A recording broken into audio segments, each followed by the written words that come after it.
Halo guys, Assalamualaikum warahmatullahi wabarakatuh. Welcome back my YouTube channel, Delzen. Oke teman-teman, bertemu lagi dengan saya, Del Alzena, masih membahas mengenai mata kuliah penulisan berita dan artikel ya teman-teman. Nah teman-teman, khusus minggu ini kita tuh belajar mengenai bagaimana sih cara menulis artikel atau jurnal. Jadi memang untuk syarat kelulusan penulisnya itu ada dua pilihan. Pertama skripsi dan yang kedua menulis jurnal ya. Dan yang dimana jurnal itu harus bisa masuk ke SMK ya. Dan untuk mendapatkan akreditasi atau untuk mendapatkan nilai B, kita itu harus mengupload jurnal itu di SMK. Nantinya emang juga ya. Tapi dan saya sendiri yang memilih untuk melakukan penulisan skripsi aja guys. Dan teman-teman, yang pertama yang saya akan bahas itu mengenai ciri dari artikel ilmiah. Nah, artikel ilmiah itu ada 4 ciri. Yang pertama yaitu objektif, yang kedua ada rasional, dan yang ketiga ada tesis, dan yang keempat yaitu ada pembaharu. Jadi objektif di sini yaitu tidak memihak dengan pihak manapun ya. Jadi tidak ke si A, tidak ke si B, tapi netral seperti itu. Dan rasional di sini yaitu berisi berdasarkan akal yang benar ya, atau logika seperti itu. Dan kritis di sini itu menganalisis sesuatu atau rasa ingin tahu yang kuat dan penganalisisan yang tajam seperti itu. Nah, kalau pembahasan di sini kita cari yang namanya artikel ilmiah itu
menunjukkan persamaan dan perbedaannya ya.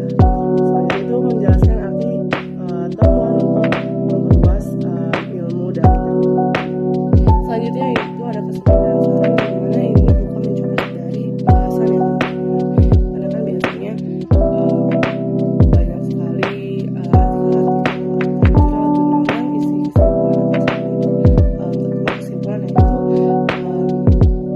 copas atau iyalah copy paste gitulah dari pembahasan yang kita bahas sebelumnya. Dan selanjutnya itu daftar pustaka yang dimana itu harus lengkap dengan sesuai dengan rujukannya. Untuk selanjutnya teman-teman ke pasca penulisan ya, yang dimana berisi di pasca penulisan ini berisi tentang revisi naskah ya, lalu penyunting naskah, dan yang terakhir itu publikasinya. Revisi di sini tuh revisi ya, itu isi dari penulisan itu abstrak juga ya, termasuk jadi kita revisi abstraknya, isinya, dan segalanya ya, kita revisi supaya itu baru penyuntingan. Nah, nanti ini untuk menyuntingkan atau memotong dari kelemahan teks tersebut, naskah dari artikel kita. Selanjutnya itu publikasi. Nah, selain publikasi juga harus ada penetapan tulisan ya, dari gaya-gayanya, gaya penulisan bukunya seperti itu harus benar-benar teliti ya sebelum kita publikasikan. Dan untuk jurnal yang akan dipublikasikan itu minimal nasional dan internasional atau internasional seperti itu ya teman-teman. Nah, itu saja mungkin materi yang saya sampaikan ya untuk minggu ini, karena memang kita full mengenai penulisan artikel atau jurnal itu teman-teman, seperti itu. Terima kasih yang sudah menonton sampai akhir.